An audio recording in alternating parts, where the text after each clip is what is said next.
मीदे का इंतकाल हो गया। चीता उसकी बीवी के पास आया, बोला, क्या मैं उसकी जगह ले सकता हूँ? बीवी, मुझे कोई इतराज़ नहीं, कब्रिस्तान वालों से पूछ लो। No no no no. एक भिखारी को 100 रुपये मिले। वो मशहूर होटल में खाना खाने गया और पेट भरकर खाना खाया। 3000 रुपये का बिल बना। भिखारी ने मैनेजर से कहा, मेरे पास पैसे नहीं हैं। मैनेजर ने उसे पुलिस के हवाले कर दिया।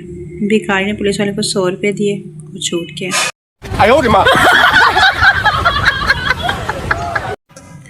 कभी आप बहुत दुखी हों तो अपनी शादी की वीडियो उल्टी चलाकर देखें, बहुत मजा आएगा।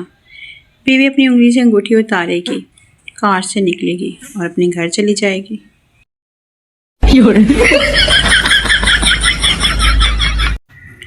कायदे आज़म भी चले गए, अलामा इकबाल भी नहीं रहे।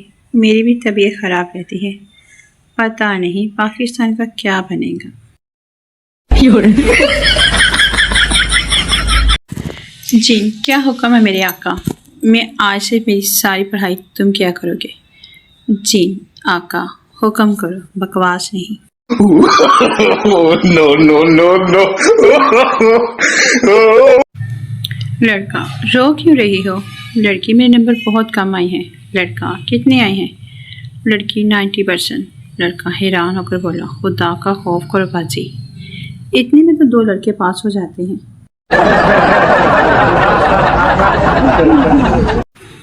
और डॉक्टर साहब, मेरे शोहर बात बात पर झगड़ा करते हैं, कोई दवाई लिख कर दे। डॉक्टर, आप ऐसा करें, जैसे ही वो बकबक करना शुरू करें, ये बोतल वाला सिरप अपने मुंह में डालें, लेकिन याद रखें पीना नहीं जब तक वो बकबक ख़त्म ना कर लें। औरत कुछ दिन बाद फिर आई और बोली, डॉक्टर साहब, आपकी दवाइयाँ तो कमाल ही करती है, वो अब झगड़ा नहीं करती। वैसे इस बोतल में कौन सा शरबत था? डॉक्टर, वो तो सादा पानी था ताकि तुम खामोश रहो, और तुम्हें खामोश करने का ये टोटका था।